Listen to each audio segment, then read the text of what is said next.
Okay, it's 1:30. I think we will make a start. Let me begin by welcoming everyone to this C20 summit session entitled Financing Infrastructure in an Era of Global Crisis. My name is Peter Matthews. I'm the Executive Director of COST, the Infrastructure Transparency Initiative, and the Executive Director of Engineers Against Poverty. I have the pleasure of being the moderator of this session, which was jointly developed by COST and our friends at Eurodad, specifically Maria Jose, who is one of the panelists, and from whom you'll hear a bit more later. In a moment, I'm going to make a few introductory remarks that are intended to help frame the discussion. But before doing that, I wanted to explain how we will structure the next 90 minutes. After my own remarks, I'll invite each of our panelists to spend around 6 or 7 minutes making some opening remarks. I have asked them to set out what they consider to be the most important issues. I encourage everyone who's tuning into this session to write questions in the chat, and a bit later in the proceedings, we'll have an opportunity to draw on some of those and put them to the panelists. So I encourage you to listen to the opening remarks, comment on them, make your own comments, ask questions, and draw the panelists on the points that they make.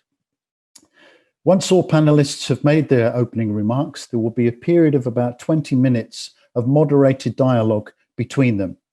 I encourage the panelists at that stage to question each other, challenge, remark on anything that the other panelists have said.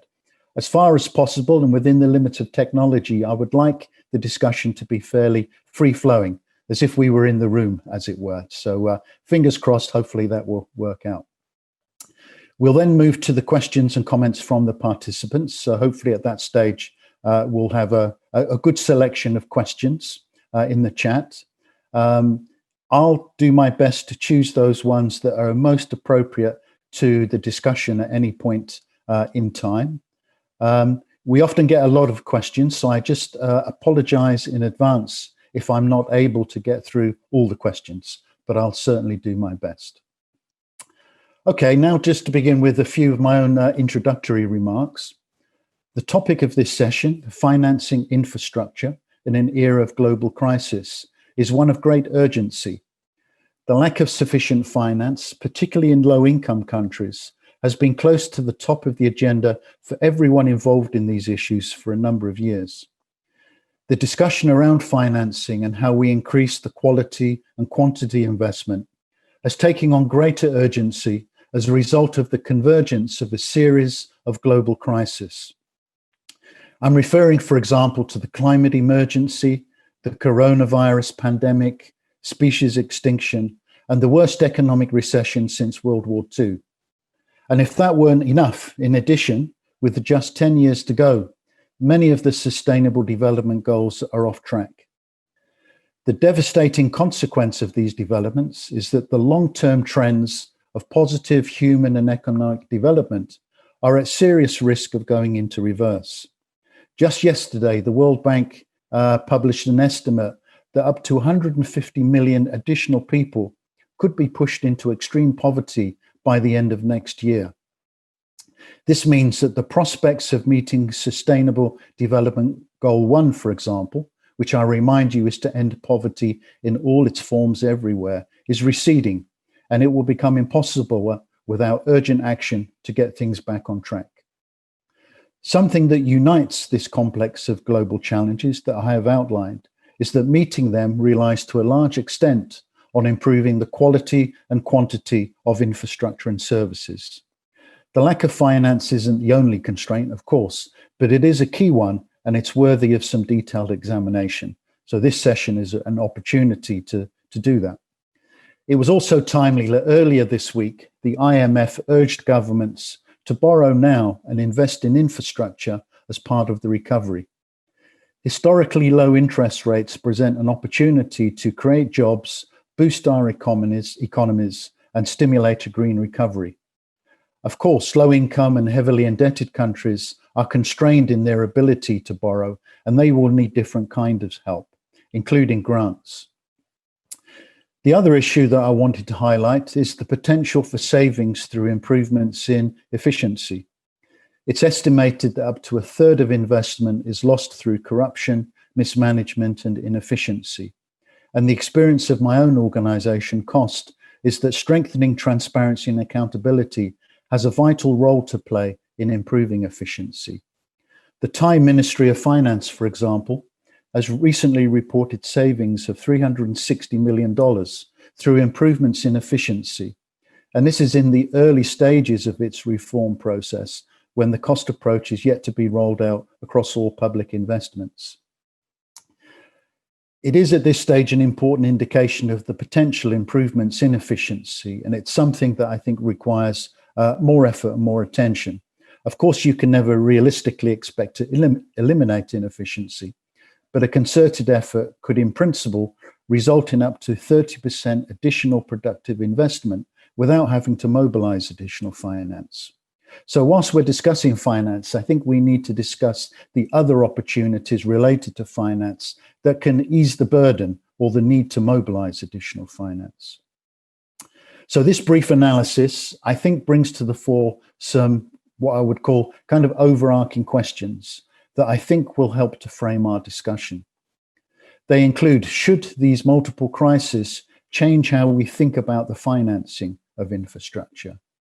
Are our approaches to financing fit for purpose, given the scale of these global challenges that I've set out? And what more can be done to ensure the quantity and quality of financing is sufficient to meet the challenges that we face? These are obviously huge questions. We're not going to solve them all in this session, but we've got a fantastic panel lined up, and we can begin to answer some of these questions and examine some of the alternative approaches to solving them. I'd now like to move on to the opening remarks from our panelists, all of whom are high caliber decision makers, practitioners, and opinion reformers. I regret to inform you that Princess Haifa Al-Mogrin, who is chair of the G20 Development Working Group and was due to join the panel, had to pull out at the last minute due to ill health. I'm sure you'll all join me in wishing her a very speedy recovery. I'm not going to go through the biographies of all of the panelists, but the details are available online and in the notes accompanying this session. As I said, each panelist should have about 7 minutes to make their opening remarks. If you're speaking much beyond that, I'll politely ask you to conclude. The first panelist I'd like to invite is Lisa Elliston. Lisa is the Division Head, International Economics and Security Division of the Australian Treasury. Most importantly for this session, Lisa is co-chair of the G20 Infrastructure Working Group. I exchanged a few words with Lisa before we went live, and I'm very pleased that she agreed to join us. And when we invited her, I forgot that Lisa is based in Australia, and I didn't factor in the time difference. So it's in fact very late at night where Lisa is, and it means that you're going above and beyond the call of duty, Lisa. So we are particularly grateful to you. And please share your opening remarks with us. Thank you very much, Peter. So good morning, good afternoon and good evening to you, wherever you might be around the world participating in this session today. As we tackle this once-in-a-generation crisis, and I talk to my counterparts around the world, it's striking just how common the challenges that we face are. Given that we are facing these common challenges, it's even more important that we continue to learn from each other and work together as we gradually move into the recovery phase. The G20 provides a space in which we can do that, where we can learn from our peers as we grapple with this global crisis. And participating in this C20 forum allows me an important chance to hear from civil society, to hear your thoughts on what we collectively as G20 members can do to better address the impacts of the global crisis on the people of the world. I've been very heartened to see that G20 governments this year have collectively agreed that we should redouble our efforts to promote both the quantity and the quality of infrastructure investments in response to the crisis to help raise productivity, lift growth, and promote job creation. And we've also agreed to increase our efforts to strengthen the resilience of infrastructure against risks, including from pandemics. But what do these commitments actually mean? In answering these questions, I thought it might be useful to provide some information on how infrastructure financing is an essential element of the Australian government's response to the pandemic, before touching on how this relates to the G20 agenda. This has been quite a busy week for the Australian Treasury. On Tuesday night, our Treasurer released our federal budget, and this budget provided one of the largest boosts to infrastructure investment in recent times. Our 2020-21 budget has provided funding for $14 billion in new infrastructure projects to provide 14,000 jobs in the future. Over 10 years, the Australian government has increased its investment in infrastructure to $110 billion. This includes $7.5 billion of new funding for priority transport infrastructure projects in each state and territory to support local jobs and economic recovery following COVID-19.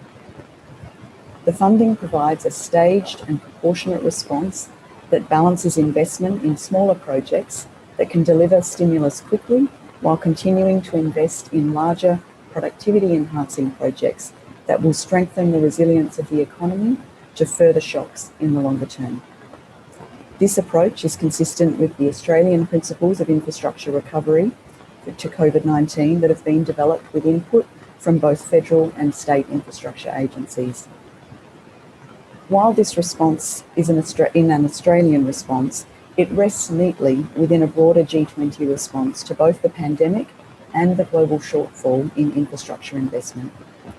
G20 members, including Australia, have recognised that infrastructure is a driver of growth and prosperity and is critical to promoting economic recovery and resilience. The G20 response emphasises a set of quality infrastructure investment principles which should guide infrastructure decision-making and which have a lot of similarity with Australia's own infrastructure decision-making principles. The G20 response also highlights the importance of mobilising private sector investment to help meet the world's infrastructure needs. Australia's approaches to asset recycling are a concrete demonstration of how scarce public resources can be freed up to focus on higher risk projects with high economic benefit, while private sector financing is mobilised towards lower risk infrastructure investments. By sharing our own national experiences on infrastructure investment in international forums such as the G20 and the C20, G20 economies can help ensure that our infrastructure investments deliver for more benefits and less risks for our populations and our economies. I look forward to hearing thoughts from the panellists and the participants on the further steps that we can take to ensure that the quantity and the quality of infrastructure financing is sufficient to meet the challenges that we face. Thank you. Wonderful. Thank you very much, Lisa. And it's really great to hear directly from the G20 Infrastructure Working Group in person, both from you and later in the session from Rakan. And encouraging that G20 recognises the urgency and the importance of doing more around infrastructure investment. So I'm looking forward to getting into some of that detail as we proceed. Let's move on. The second panelist is Maria Jose Romero, or MJ, who is the Policy and Advocacy Manager at Eurodad. And in case any of you are not aware, MJ was the co-author of a 2018 publication entitled 3 Compelling Reasons Why the G20's Plan for an Infrastructure Asset Class is Fundamentally Flawed. And although 3 years old, I went back to it recently, and it's well worth reading, and I encourage you to look at it. So MJ, please, can we hear from you? Thank you very much, Peter. Thank you, Lisa, and good morning to everyone. Good afternoon, good evening. It's great to have you here and to be with you all today in this panel. So as Peter said, I have been working on infrastructure finance and on development finance for some time, and I have a brief presentation to share with you, and I hope this is helpful to structure my thoughts. I prepare some background slides, but I will just focus on infrastructure finance, because both Peter and Lisa gave quite a lot of context. But in terms of one thing that I really want to stress is that we live in such an unprecedented situation that the calls for ambitious responses, both in terms of scale and in terms of policies, are calls that we should be paying attention to. So the building back better in this particular context means building a resilient and a sustainable future that can withstand another crisis. And infrastructure is indeed a great part of that. And lifting people out of poverty is going to be quite a big challenge in the coming years. So infrastructure, both economic and social infrastructure, is key. And there is emerging consensus that we need to build this resilience and this inclusive infrastructure. Lisa already mentioned some of the recent work that the C20 has been doing on infrastructure. Of course, I will not go back to before 2018, but there was quite a lot of work done before that. And I am happy that Lisa also quoted the same sentence that I picked for my presentation from the G20 finance ministers, that in my view captures the essence of the last 3 years of the G20 work on infrastructure. Although I will focus on the financing side, I think that is worth paying special attention to the principle for quality infrastructure investment that were approved last year, because this is a document that states that quality and quantity infrastructure can be complementary, includes very good language on environmental considerations, also on social considerations. But even in this case, I will emphasize that Principle 3, which is the one that is meant to include considerations on climate change, is the one that is lagging a bit behind, and is the one that have received quite a lot of critics from environmental colleagues, and for good reasons, because this is a principle that does not deliver in line with the Paris Agreement. But in any case, I definitely think that the principle for quality infrastructure investment is something that have to be in our discussion in a very present way. On infrastructure finance, the roadmap to infrastructure as an asset class is something that we have analyzed, and for us is part of a broader trend that puts private finance center stage in development policies. Is underpinned by this global narrative that proposed that public sector resources, aid, taxpayers' money should be used to leverage private finance, from billions to trillions narrative, and the World Bank maximizing finance for development approach. And it's a narrative that matches the desire of institutional investors that seek to diversify their portfolio and to reduce their risk. But it's a narrative that, in essence, implies transforming infrastructure into a tradable asset class, which in other words means repackaging money invested into infrastructure projects into a standardized financial instrument, easy to buy and sell, and an instrument that can provide a secure revenue stream. However, and this is quite an important however in how we read this policy development and this narrative, infrastructure projects are inherently very risky and frequently unprofitable, which make them very unattractive for private investors. And we can go into details of that. And that's why, as Peter said, in 2018, we discussed 3 reasons on the basis of which we think that this is not a good idea. The first reason is that the main issue that refers to infrastructure finance is ignored, which is how to increase and how to improve public investment in infrastructure. The great majority of investment in infrastructure comes from the public sector, and there are very good reasons why this is happening. Commercial infrastructure is a small subset of infrastructure, and without public subsidy, many will be left behind. Many people, many countries will be left behind. So improving the quality of infrastructure is key, as I said, in line in some sense with the principles for quality infrastructure.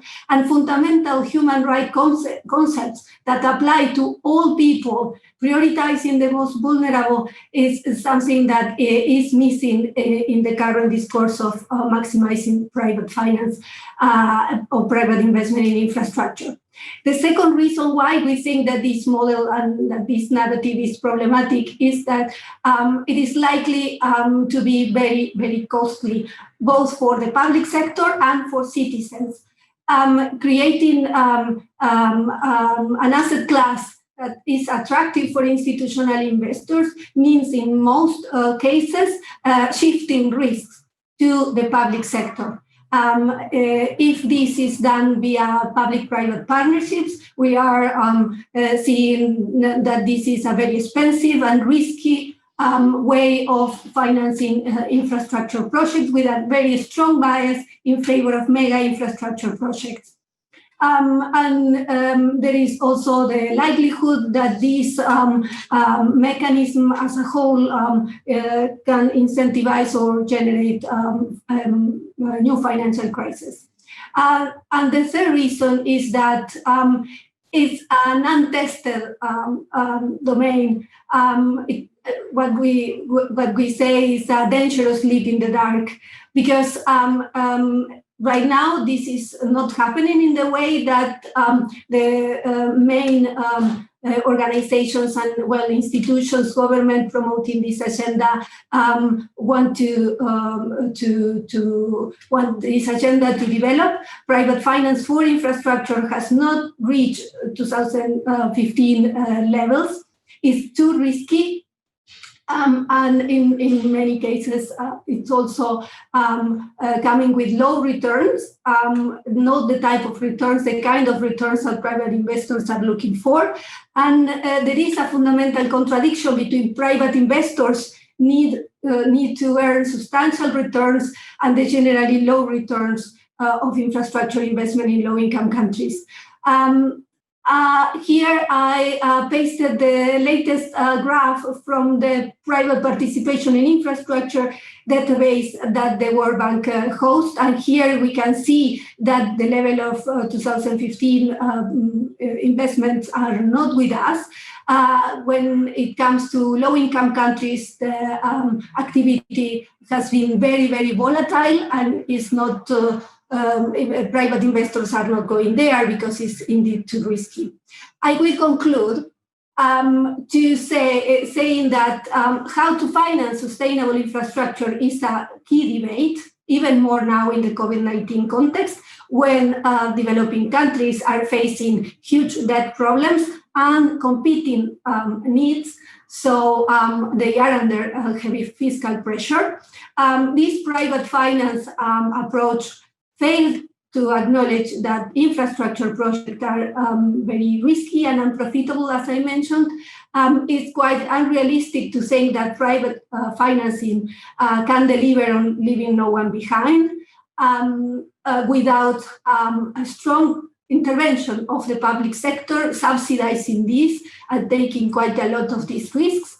A key concern is the quality of infrastructure, the social, environmental, and economic impacts, particularly in the recovery phase of COVID-19. What we think that the development community should be doing in this debate, well, first of all, rethinking its approach to infrastructure finance in this particular context. improving the delivery of publicly financed infrastructure, rethinking the role of public development banks in this debate at different levels, including national development banks, and recognizing that the infrastructure financing gap is, in fact, in many cases for low-income countries and for many developing countries, a public financing gap. And in terms of where to get the finance, well, the international community, the development community has many options, and one of them is clamping down on the losses of public resources due to tax dodging of multinational companies, dealing with unsustainable debt problems through a debt resolution mechanism, and meeting ODA commitments, among many, many other things. But as I said, the role of public development banks should also be rethink in this current context. Thank you very much.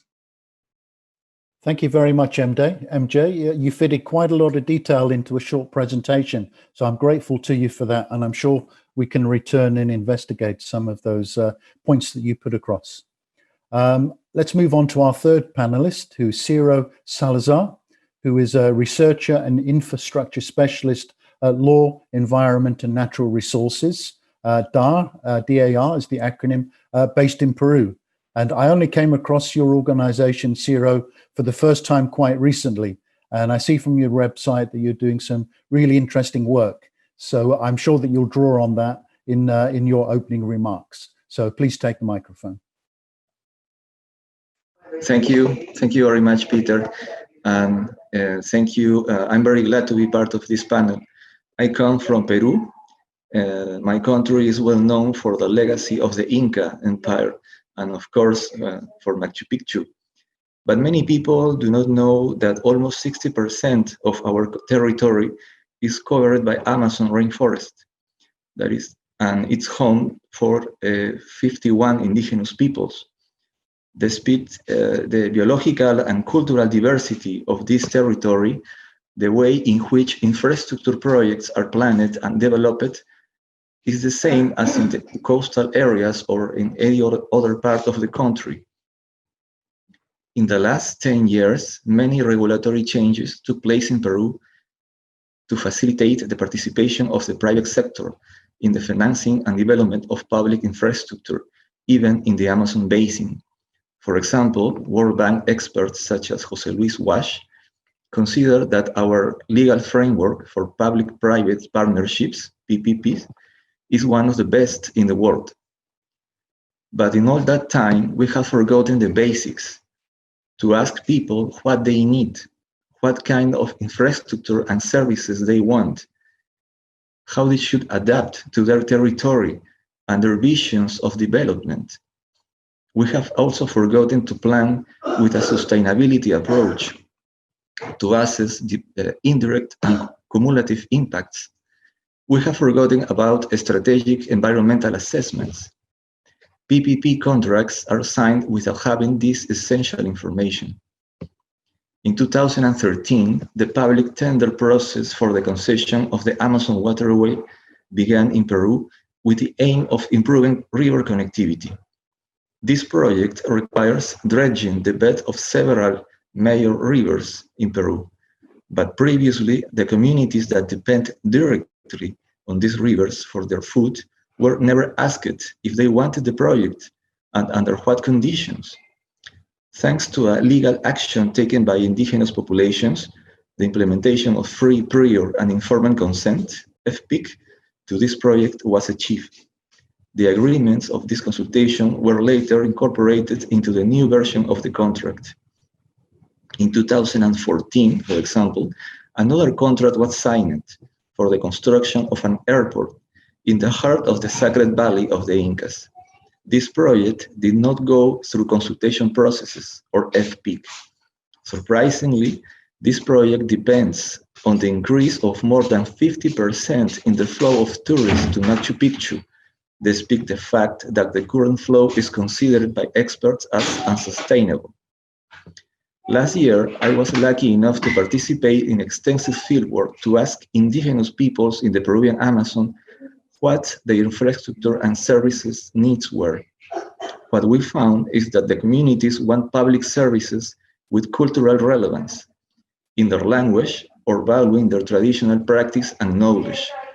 They also want to connect to local and regional markets, but at the same time, they want to maintain the way they manage their territory for hunting, fishing, agriculture, and to obtain natural medicines from the forest. Frankly speaking, this is not new. We have this information for a long time. With the results of this work, we hope to present proposals to the national government and multilateral banks to improve the governance and management of information in the planning and pre-investment phases of projects. Governance is key. The population has to be involved in the project design process. There is a massive amount of evidence of the impacts of infrastructure, mainly roads and dams, on the Amazon basin. Hydroelectric plants often generate forced displacements of populations and enormous emissions of methane. Poorly planned intermediate roads and highways facilitate land grabbing, deforestation, and activities such as illegal mining. Peru is the main exporter of gold in South America and the sixth in the world. In the last decade, at least 10% of our gold exports came from informal and illegal mining, much of which take place in the Amazon basin, in a region called Madre de Dios.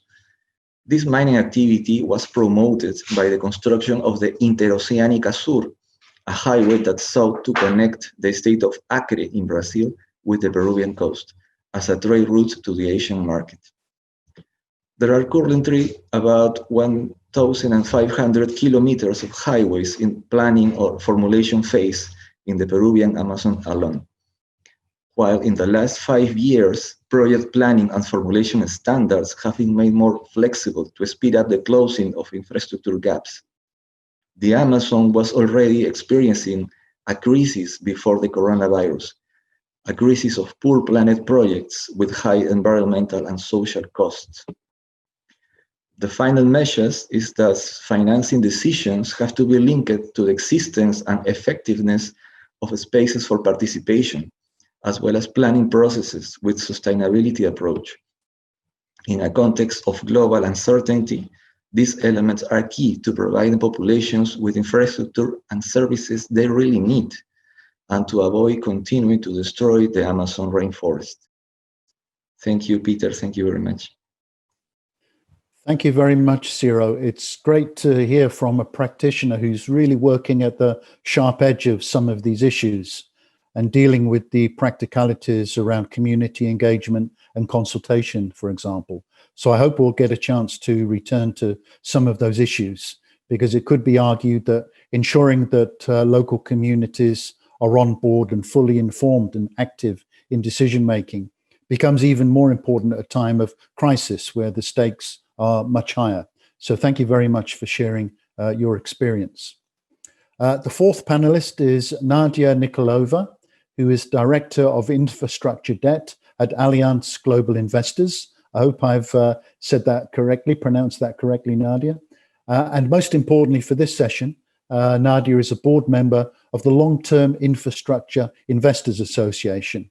And there is, Nadia, a lot of emphasis on attempts to try and mobilize private and institutional investment to try and help meet the backlog of infrastructure investment.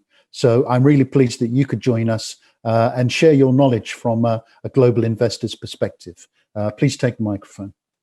Thank you, Peter. Good morning, good afternoon, and good evening, everyone. It's a pleasure to be able to hear such different thoughts. I think MJ and I were probably sitting on the exact opposite of this universe, of the universe, and I think that's a great start for a fruitful debate. At Allianz Global Investors, we have been working on ways to combine private capital, donor capital for the financing of infrastructure projects in emerging markets since 2016. We have been doing that in OECD countries for a much longer period of time, but we really focused 2016 with the IFC, having built the first vehicle over $500 million under the MCP Managed Co-Participation Program. very often I'm asked, what are the hindrances? Why are we have such a huge funding gap? What are the hindrances for institutional investors to enter these markets? And there are plenty. I think I would sum them up in three main areas. First is regulatory. When we talk about institutional investors, we speak about pension funds and insurance companies. These institutional investors are prudentially regulated. Therefore, regulation steers them to less risky investments. To MJ's earlier point, they're steered towards the so-called investment grade products. Now, if I look at the universe of middle and low income countries and I look at the ratings in those countries, well, we really don't see hardly any, if not any, investment grade countries. And that translates as a corresponding risk to the underlying infrastructure projects. Therefore, by definition, regulation doesn't really incentivize institutional investors to be investing directly in these countries for infrastructure projects. We have seen some interesting de-risking structures out there. There is a hospital in Turkey, the Elastic Hospital, whereby we saw World Bank guarantees, we saw EBRD funding, and they attracted a solution from the private market. Now, that project on its own took a very long period of time. It was a very large hospital, and therefore all that effort was justified. If we want to see scalable solutions, we need to find more replicable models or partnerships that allow us not on an individual project to be able to attract private capital, but on a number of projects over portfolios. The second point, the second reason why we don't see a really institutional investor coming to these markets is because of risk. And what I mean by this, there is a difference between what institutional investors perceive as a risk to being in emerging markets and what we as practitioners in these markets actually experience. And one of the ways to solve this problem is really for the GEMS database, which has been kept by the development banks for many years, to be released so that we can really take away some of those concerns that we continuously have with infrastructure investors. I think from my perspective, the release of that database is the single biggest roadblock that we see for attracting private capital into emerging markets, in particular in middle and low income countries where the data is even more scarce. I don't think that if that data came out to life, I think it's not only institutional investors that are going to change their mind about emerging markets, but also regulators and rating agencies, going back to my previous point around regulation. And thirdly, of course, institutional investors are scared of political risk. The things we don't know are the things that scare us the most. But this is where really partnerships with development banks and generally multilateral development banks can be really helpful. So how do I think about solving some of these challenges? It's my deepest conviction that we don't have a funding gap. There is no scarcity of funding. There is substantial amount of incentives for investors to be looking to deploy capital. It is a scarcity of human capital and incentives that we're having at the moment, in particular within the development community. I think the way we finance needs to change. If I look at the model today, we have a number of development banks that directly finance markets. In particular, in green finance, we see them actually having been invested a lot in the higher income rather than the middle income and lower income countries. We have scarcity of available bankable projects. So if I got to pick my way, I would redraft and change the way the model works. I would have the development banks focus on the creation of projects in some of these countries, whether that's working together with governments to put together PPP frameworks, ensuring the engagement of local communities, to Cyril's private earlier point.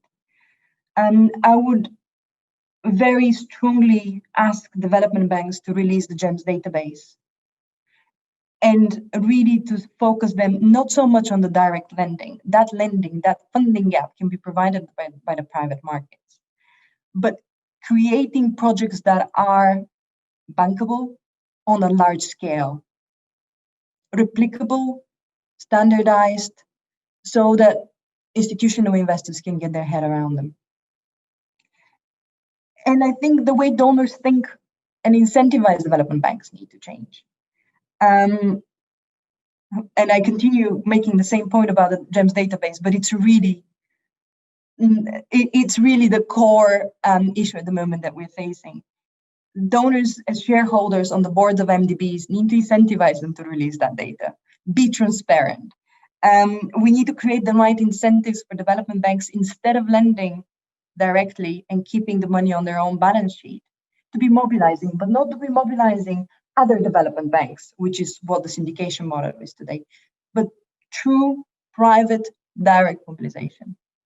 And then donors don't necessarily give your money to the development banks for them to invest directly, but think about what are the highest mobilization ratios you can get from what structures out there.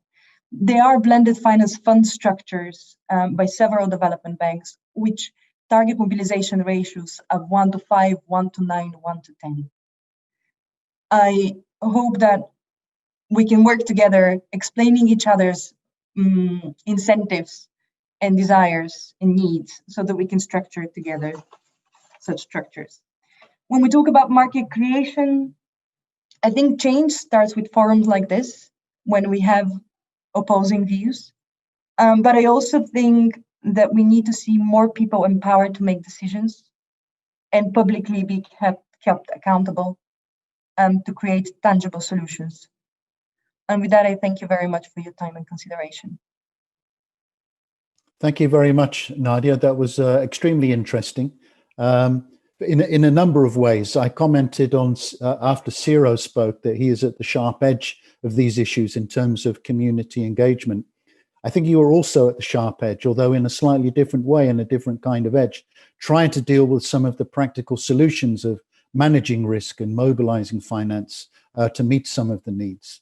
And I also like the skepticism that you expressed around the idea of an investment gap, which I tend to share. I've spoken myself. I think it's more realistic to think about an infrastructure services gap that's not meeting the need of citizens and industry and driving the economy. That's where I actually think the gap is. But thank you very much for that, Nadia. We now come to our fifth panelist, who is Rakan bin Doesh. Rakan is the policy lead for the Saudi G20 Infrastructure Working Group at the Finance Track Programme under the Saudi G20 presidency. And I'm pleased to have an opportunity on a personal note to say that Rakan has been very accessible to the C20 this year, and we are very grateful to him for that. Rakan, please share your initial thoughts with us. Thank you, Peter, and thank you, everyone. It is hard for me to comment and make remarks after this sharp panelist, but let me use it perhaps to address some of the comments that have been made due to with regard to the financing gap and the investment gap. When we first started to work on the infrastructure, we have looked at this gap and analyzed it.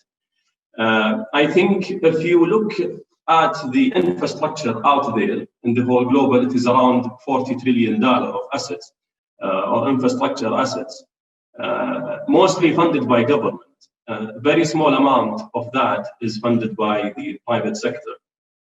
Therefore, we think it is very important to look at what are the issues that private sector are facing to increase their part. And it is not really to reallocate the risks from the government side to the private side, but perhaps to work together in more innovative ways and more ways to close and more innovative financing models that would support this. This is why we actually worked this year with more than 100 institutional investors, where Allianz Global was part of that work, along with many others, to discuss. And the outcome of that was that there is a gap between actually public and private discussion. We need to sit together and discuss issues, as Nadia just mentioned. So from that, let me just give you a little bit of a brief on this year's agenda and what we have been working on. So we have found two priorities that we need to focus on. First is to utilize the benefits of technology for infrastructure. And the second is to continue the work of the G20 roadmap, the quality infrastructure principle, and with the private sector, and to focus on improving regulatory framework for private sector participation. With this regard, the first priority, the G20 have appreciated actually the vast benefit of more technology uptake in infrastructure. Substantial benefits include reducing time to build, increasing the return of investment, lowering cost, and delivering better social, economic, and environmental outcomes to meet the Sustainable Development Goals. The increase and the uptake in technology and infrastructure sectors utilizing its benefits, the G20, with the support of relevant international organizations, developed the G20 Riyadh Infratech Agenda, which you just alluded to, Maria, was endorsed by the G20 finance ministers and central bank governors this July. The agenda is basically a high-level policy guidance for national authorities and international communities to advance the adoption of new and existing technologies and infrastructure to reap its benefits. It enables governments to save money, make more informed decisions, and enhance governance, among many other benefits. The agenda has a tilt to infrastructure investment by itself, but we have focused more into that by the work that we have done with the OECD in establishing a report in the collaboration with institutional investors and asset managers on infrastructure, which was actually welcomed by ministers and governors this July. The report contains several proposals collected from the private sector for creating an enabling environment for private sector investment in infrastructure. Based on identified key issues and challenges, the proposals aim to encourage a long-term strategic and collaborative approach to enhancing the supply of investable infrastructure projects, and also to promote fair and transparent investment framework and strong regulatory institutions that are able to attract private investments. Ministers and governors also asked to continue this collaboration to advance the proposals in the report. With the private sector collaboration and the Infratech agenda, we have made a stride towards filling the infrastructure financing gap and, for that sense, investment gap, and can assure that the G20 will continue to advance the infrastructure investment work. So I think there is an important need to look at both the public investments and private investments and look to successful PPEs, as Ciro just mentioned, in Peru, and also here in Saudi Arabia, there are successful programs. So it is basically to bring the private sector more closer to the public sector and finance the remaining 15 trillion of gap as identified by the Global Infrastructure Hub from now until 2040 to reach an adequate and the Sustainable Development Goals of infrastructure. I'm happy to discuss this more and show how the G20 since 2014, actually with the Australian presidency, the infrastructure working group established, and the discussion on infrastructure financing and infrastructure investment have been carried on since then, and we made, I think, good achievements so far on that front. And I'll give it back to you, Peter, but happy to discuss it more. Thank you very much, Rakan. And it's very interesting to hear an update from the G20 perspective of what's been on your agenda and how you've been approaching these issues. And I think it's probably inevitable in a setting like this. We're going to examine some of those areas in which the C20 and the G20 differ. It's important to keep in mind that we've got the same goals in mind, I think. Sometimes the strategy, the approach, the emphasis is somewhat different, but we are focusing on the same goals. And there are certain areas where we share elements of our approach. And I must say, some of the work coming out of the infrastructure working group is really interesting. I was looking at some of the work you've done around Infratech, recently, and well worth reading, and really opened my eyes to some of the possibilities linked to that. In a moment, I'd like to get into our roundtable discussion. So I'm just giving a cue. Anyone who would like to come in and challenge or comment on anything that other panelists have said, there'll be an opportunity in a moment. If no one wants to grab the microphone, I've got a few questions and I can open the discussion. But just before doing that, just an appeal to all of those who are tuning in online to this session. I don't see any questions in the chat box yet. I don't know if questions have been going in and they haven't come through to me yet. If there aren't any, could I encourage you to please put your questions there? After this moderated section of this panel session, I would like to take some questions from the audience. So I just encourage you to comment, put your own comments forward or questions to any of the panelists on anything that you've heard. Okay, so I'm going to open a microphone. Is there anyone who would like to speak up at this point and question or challenge anything that you've heard from the other panelists? If not, if there's some shyness, I will I will open it up. Well, look, I wonder if maybe we should start with some of the challenges that MJ put down. So maybe Lisa and Rakan in the first instance. I think most panelists, in one way or another, have referred to the role of government and to the state. And part of the challenge that MJ put forward is that the current approach of the G20 is not focusing on public investment. And I know that you're sophisticated people in the way you think about these things. It's not one or the other. And I think Rakan has made that point very clearly. But how do you respond to the charge that there is a neglect of public investment and there should be more emphasis on strengthening public institutions? Lisa, why don't you come in and then allow Rakan to come back? Thanks, Peter.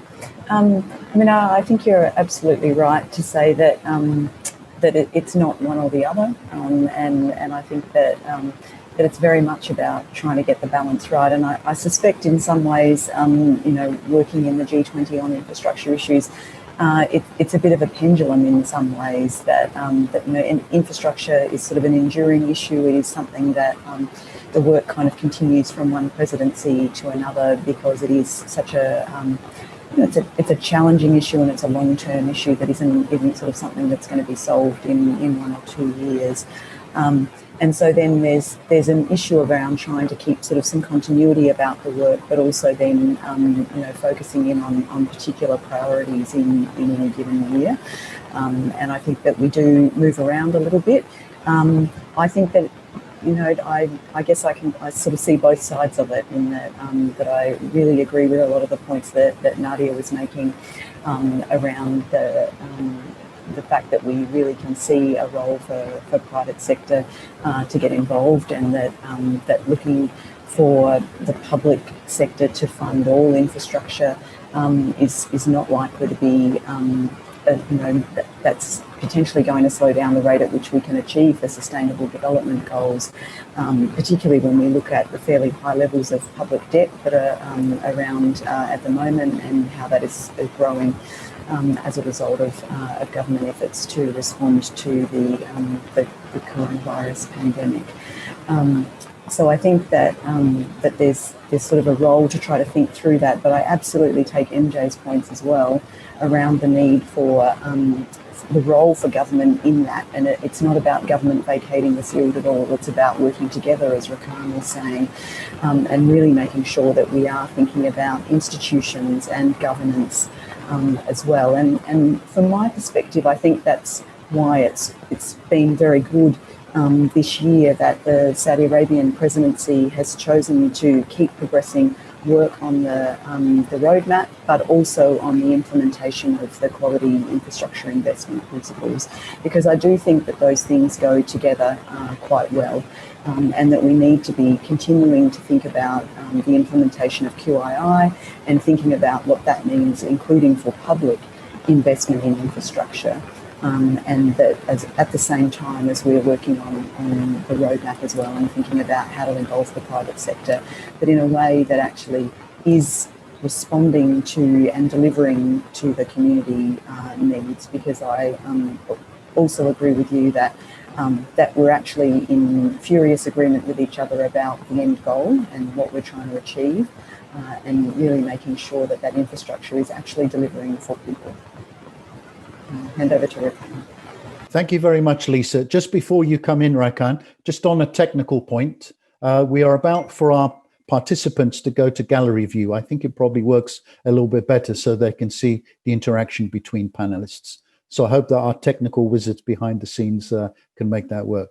Rakan, why don't you come in also and respond to that point of potential neglect in terms of strengthening public institutions and underestimating the importance of the role of public investment?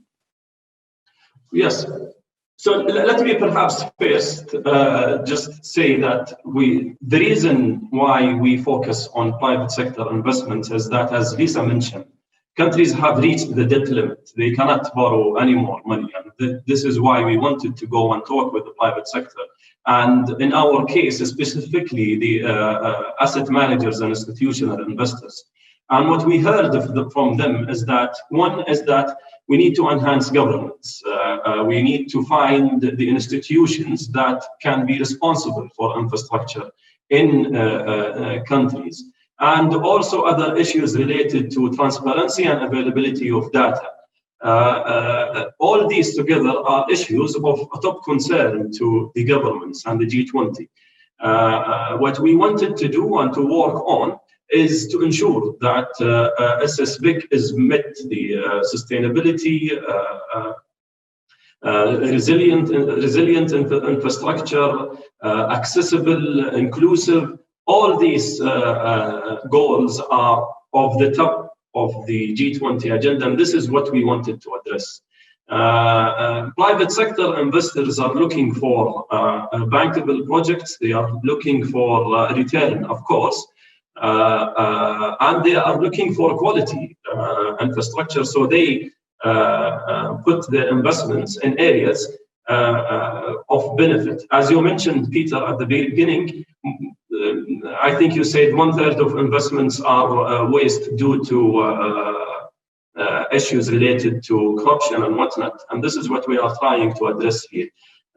So of the recommendations, if you look at the G20 OECD report, you can find that there is our private sector are urging for the governance and to ensure that there are public institutions looking for the regulations of infrastructure and investments of that nature.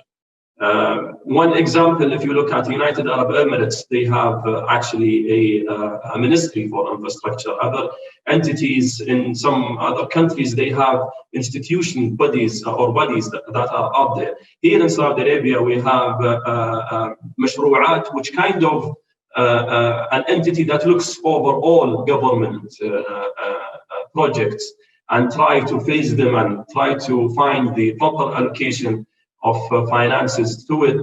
They are monitoring and continually providing the needed data and information for investors.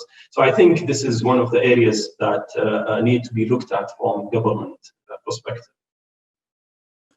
Thank you, Rakan. And I think at that point, MJ, I'll ask you to come back in and just respond to what you've heard from Lisa and Rakan. And maybe I'll just add to what they've said. Is there a corresponding risk on the other side that from a civil society perspective, there isn't sufficient recognition given to the potential of mobilizing private and institutional investment and the way that that could be used? For example, in picking up some of the investments where there's more obviously a return so that public investment can flow to those areas where there's greater need, perhaps to social infrastructure, where it might be more challenging for private investment. So MJ, over to you. Thank you. And thank you very much for the comments and the inputs into this discussion. It's been really, really interesting. One of the things that I want to stress in this conversation is that there is a role to play for private finance in infrastructure. I don't have major doubts about that. The point is, what's the right level and under what conditions? in what sectors, in what countries, in what country context, and how we make sure that we are doing exactly what Peter said, which is directing private finance to the type of projects that we are sure that will deliver for the public good, that will deliver a return for the investor, but at the same time will not be too onerous or too risky for the public purse and for citizens in the medium and long run. So I think that with our approach, trying to challenge a bit the C20 plan focus on infrastructure as an asset class, we wanted to shift a bit the attention and say, okay, is everything going to be about mobilizing private finance to finance the SDGs? Or the discussion has to be a bit more balanced and recognize the specific roles of each of the actors and each of the financing flows and try to build on that. And another point that I want to make refers to Nadia's points on the need of private investors to get contracts standardized and to get regulations standardized, etc.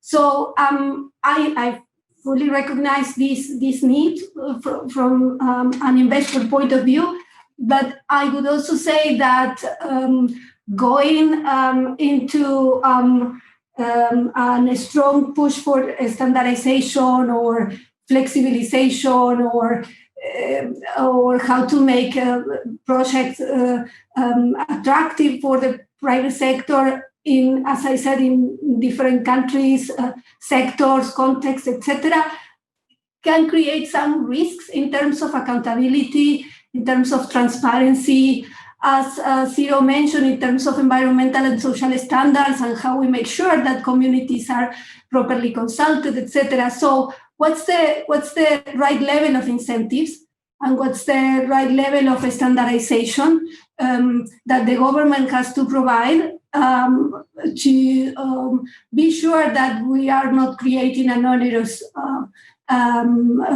model for the public sector. So this would be my take of the conversation. So and that's why the conversation on the basis of quality infrastructure when it was on the table of the G20, and I am sure that it still is something that is welcome. Thank you.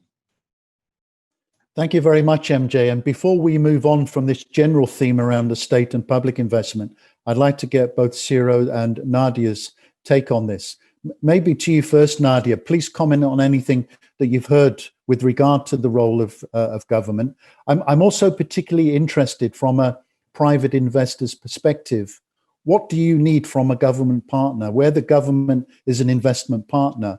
I know that poor governance and a lack of government capacity can be a barrier. It presents risks potentially to private investors. So what do you want in terms of government and a good investment partner in government? And how might the G20 help to address that, do you think? Starting with your last point first, Peter, I think transparency is the first and foremost requirement. I think transparency and consistency. One thing that scares investors is continuous change in policy. One of the ways in which the UK has done some certain of the regulation, or actually Australia has done some of the regulatory framework, by the fact that it's been so consistent over the years, has induced investor confidence. Of course, we live in a world where even the most developed of markets are challenged by political changes. So I think the way we've thought about political risk is no longer the same, even when we look at some of our home markets, let alone when we look at emerging markets. Going back to some of the points that MJ made, I absolutely agree that it has to be a multi-stakeholder approach. what worries me very often in this discourse is that we spend a lot of time trying to get things absolutely perfect. Is there too much de-risking? Is government giving too much return of private capital? Is the return? These are dynamic markets. And this is why we need to get involved in actually doing, seeing where there might be marginal errors, respond to those by having communities involved, by having think tankers, by having not-for-profit organizations, by raising awareness, and dynamically adjusting that market. What worries me quite often is that we engage in a lot of conversations and we do not enough. And the title of today's panel is very much around crisis, and I don't see enough push to have tangible outcomes come out of them. So this is, if I have one aspect to in everything we do, we are not going to get it perfect, but let's start doing. Let's start doing, and let's in being engaged with one another to understand where we're getting things maybe on the margin or wrong. But we're not going to address some of the Sustainable Development Goals gaps. We're not going to be, which are increasing, unless we start proactively doing more. Very good. Thank you, Nadia. Ciro, I'd like to bring you in on this thread of the discussion. Please comment on anything that you've heard, particularly around the role of state. One thing that I've been struck by that you might also address is that I think all partners, all the multi-stakeholder partners, recognize the importance of citizen and community engagement. They may have different interests, different drivers, but everyone recognizes the importance of it. But as the point you made in your opening remarks, there are not many examples of it being done well, and a few too many examples of it not happening at all. Is that part of the role for government? Should the government be regulating to make sure that there is proper consultation? I mean, please respond to that, but anything else that you've heard, particularly around state involvement. Okay, Peter, thank you. Yeah, we need public and private investment, and of course the participation of civil society. But the key is that infrastructure has to provide appropriate solutions to the people in urban areas or in rural areas and take care of the environment. In my country, we are thinking on big projects to support the national gross product, but the focus should be how we provide the services people need. In the last 20 years, Peru lost 23,000 square kilometers of forest, an area the size of El Salvador. One of the drivers of this disaster is a lack of planning with a sustainability approach and public participation on the design of the project. In the last months, the response of the government to the coronavirus was clearly inappropriate. For the last 20 years, policymakers were proud of our fiscal policy prudence. But this dear prudence means not enough investment in health, education, and so on. At the same time, we have some of the state-of-the-art highways in South America. So to develop people services they need not necessarily means big projects to fuel the economy. The focus is on the people, transparency, accountability, participation in the design of the process, in the whole project cycle, and it's a big challenge. Is what I think. Thank you very much, Ciro. And you bring out this this important point around social and economic infrastructure. And I think in dealing with crisis, both are important. But I think that something that's been exposed by the coronavirus pandemic is a chronic, a long-term lack or underinvestment in social infrastructure. I wonder, Nadia, I'm linking that to something that MJ said, is social infrastructure something that's off limits to private investors? Should private investors be focusing more on economic infrastructure?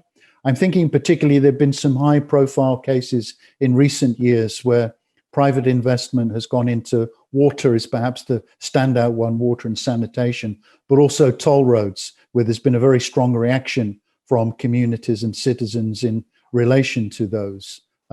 Is social infrastructure something that's difficult for private and institutional investors to get involved in?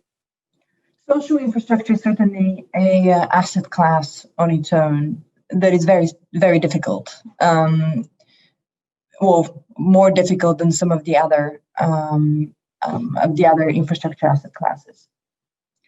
Having said that, there are good examples of when it's being done well. And those are not only in OECD countries, but in some of the, I'd say mostly in the higher income emerging market countries. So they are not strictly off limits. They can be done well. They can be done well with cooperation of various parties, whether that's public side investors, multilateral development banks, government, and of course the local communities. So I wouldn't say that they're off limits, no. Thank you, Nadia. Maybe on that same point, turning to you, Lisa, is this something that's come up in your discussions within the G20 Infrastructure Working Group?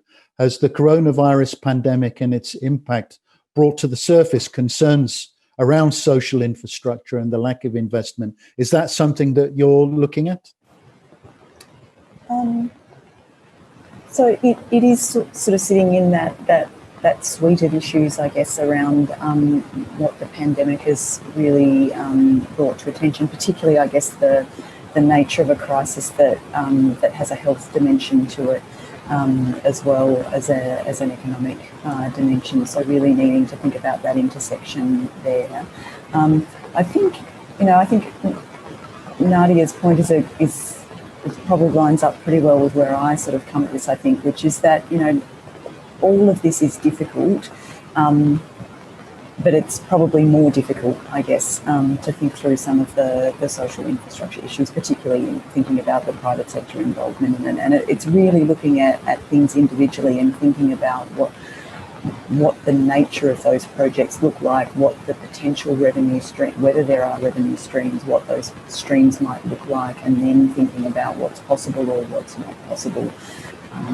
And I think, even going back to the comments that MJ made, I'm struck, I guess, by how maybe we have an issue around our messaging and our communication, because I guess, sitting in the middle of it, to me, it feels a bit more balanced around thinking about the government and the public side of this as well, particularly at the moment this year, in thinking about responding to the crisis, and ways of, thinking about particularly the health aspect of that. But clearly there's something around perhaps the way we're messaging or communicating that isn't really capturing the breadth of that work that we're doing. So I think that's something that I'll really take away from participating in this session today. Very good. Thank you for that, Lisa. And Rakan, I'd like to bring you back in on this theme. And Saudi Arabia obviously has the responsibility of holding the presidency of the G20 this year. And I don't imagine that you had anticipated in your planning that there would be a global pandemic and everything would have been thrown into such array. So just tell us a little bit about, from an infrastructure perspective, how has it changed your approach this year in structuring the discussions? And if you would, can you say anything about social infrastructure and the importance of getting finance to where it's needed in terms of meeting this backlog, particularly around public health, but also related issues? Sure.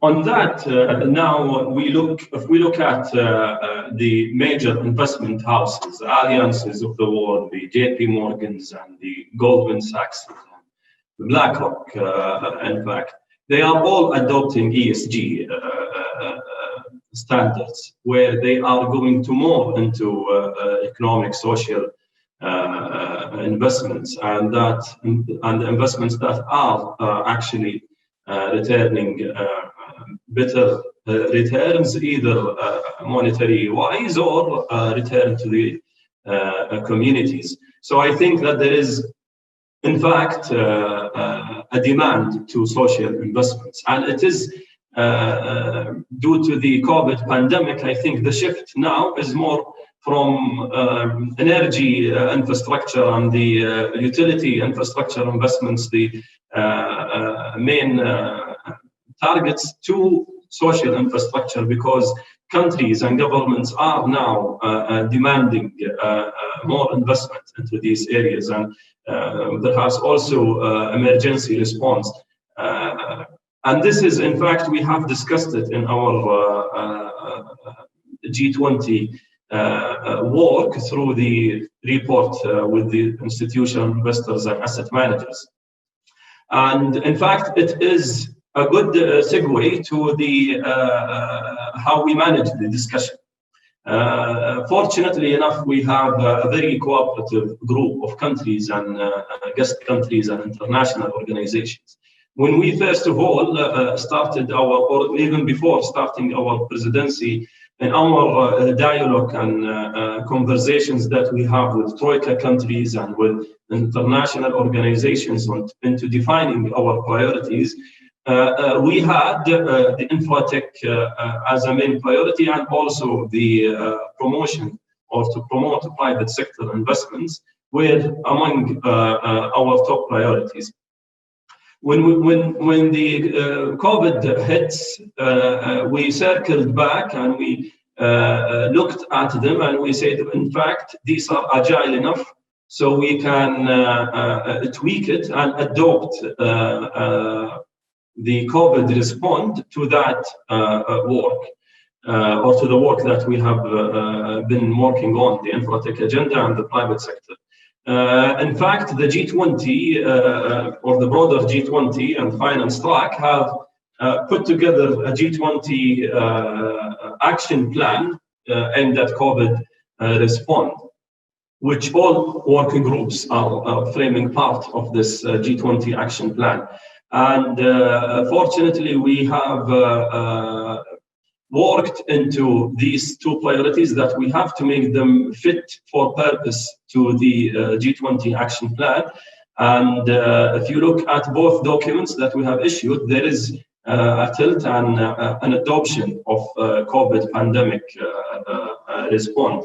And I think the membership is also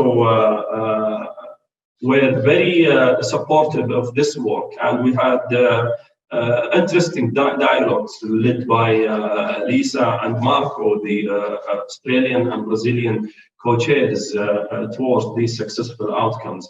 And the work will not stop here. The action plan is going to continue, and there will be an update to it. We are also working on these two priorities to make sure that there is good implementation. The infotech agenda has 3 supporting documents or reference documents that explains, put a toolkit for governments to adopt. There are examples of infotech adoption. So we work in, or to continue this work in these supporting documents to make sure that we have a valuable toolkit for governments to adopt the infotech agenda and the private sector to ensure that there is a continuation of the dialogue with investors. So I think the work is going and is going well.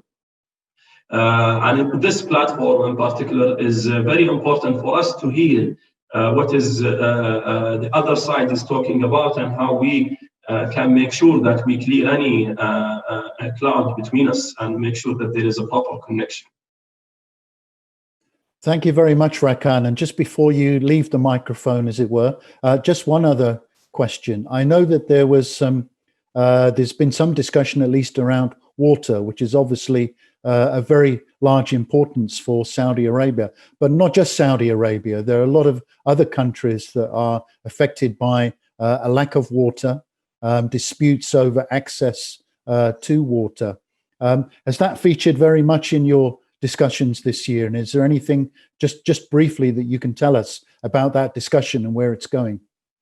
Yes, as I mentioned, there is 3 reference notes, and one of them, which is the toolkit document, which was provided by the World Bank and the support of the Global Infrastructure Hub, talks about water in particular, where it shows how sensors reduce cost. One example was, actually there is another document by the World Bank called Beyond the Gap, says if you utilize technology in infrastructure, you would save 4.5% of GDP cost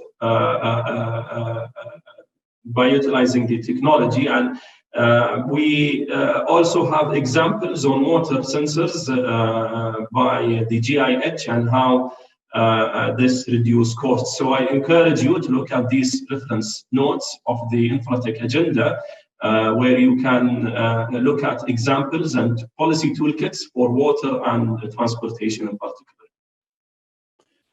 Thank you very much, Rakan. Looking at crisis has been a central point of this discussion. And I think when we're looking at and anticipating future crisis, water is one that we really need to keep an eye on, because it could be a potential source of conflict in the future. MJ, I'd like to return to you. We have about 10 minutes remaining in the session. Please comment. You've been quiet for a while. That's my fault. Please comment on anything that you've said. But I'm also interested to hear if you could just say something about the particular challenges in low-income countries.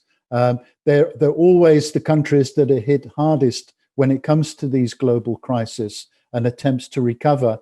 And they don't have access to finance, certainly private and institutional finance, in the way that middle and higher income countries do. So anything you'd like to respond to, MJ, but if you could pick up the particular challenges of low income countries, I would be grateful. Thank you. Thank you very much.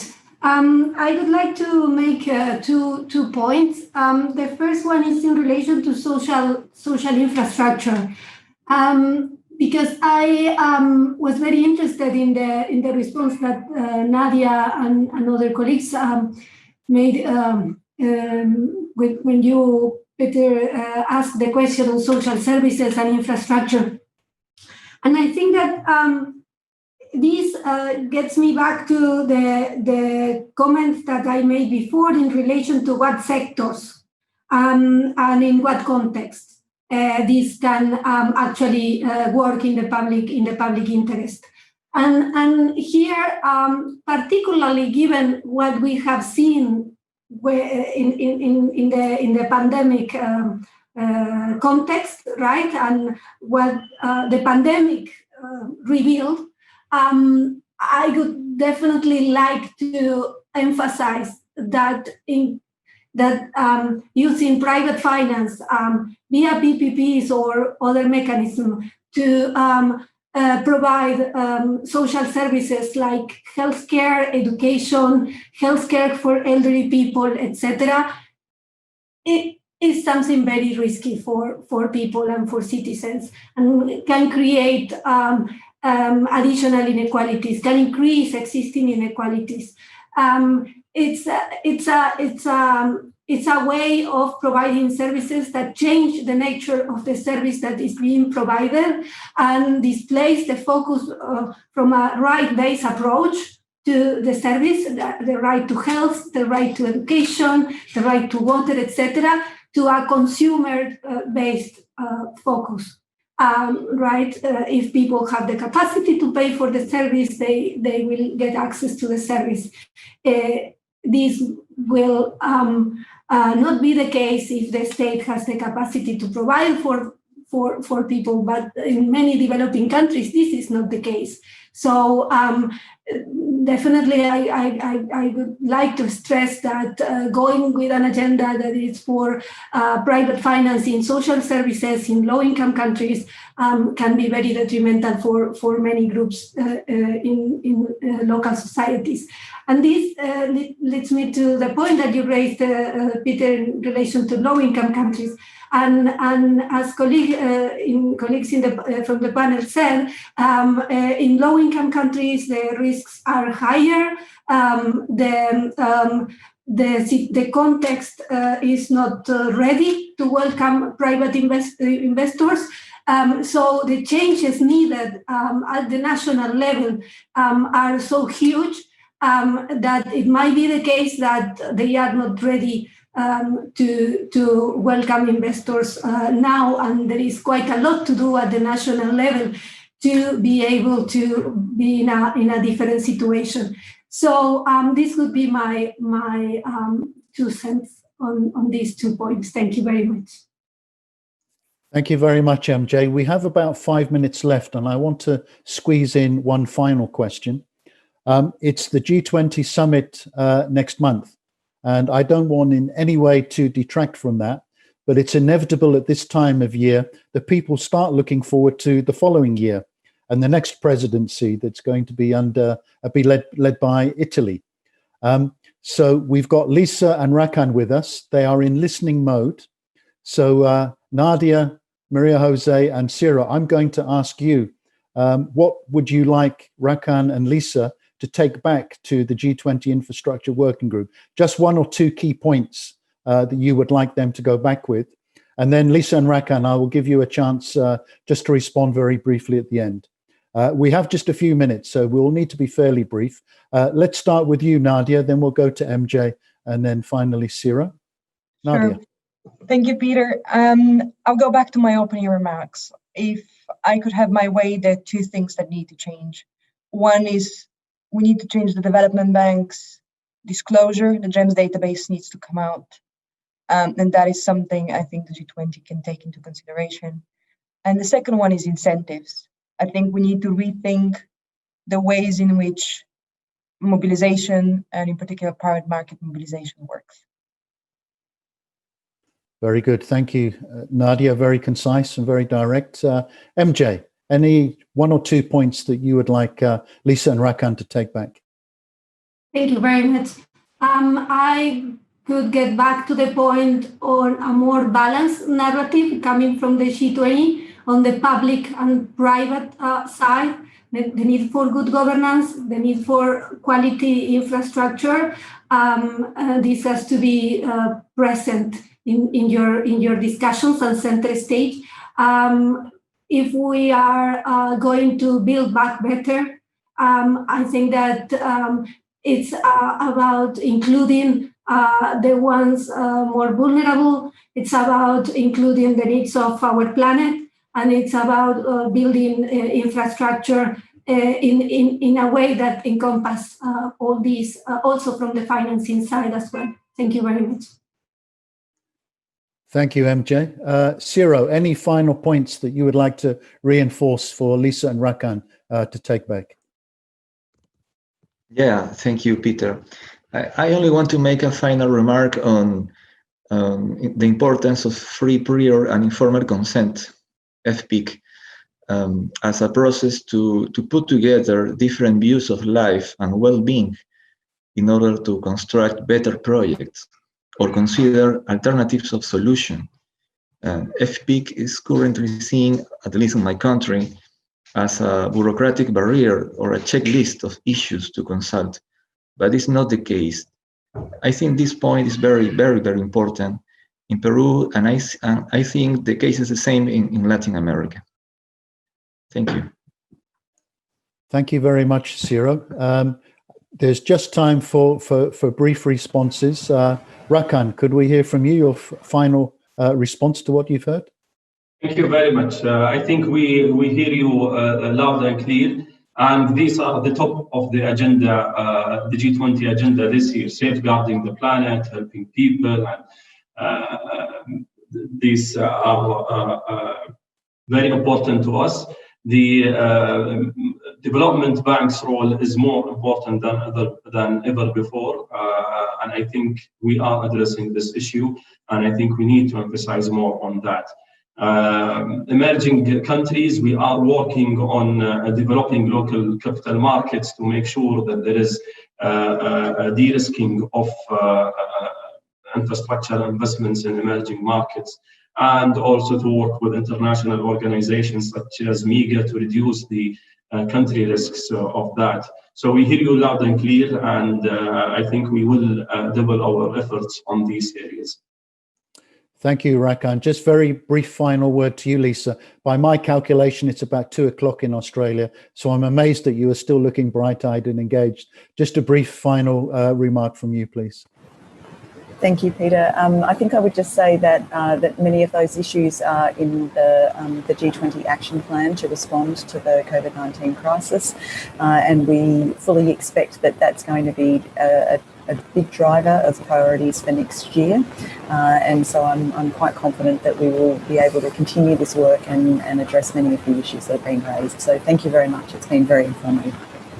Thank you very much, Lisa. It just remains for me to thank the C20 team who have organized this fantastic online event in very difficult circumstances and the fantastic technical support that we receive. To the panelists, thank you for making your time available, for being so open, not only to share your views, but to listen to alternative views and to have your own views challenged. We really appreciate that. And finally, to all the participants who tuned in, I think you probably chose this session because you recognize the importance of infrastructure.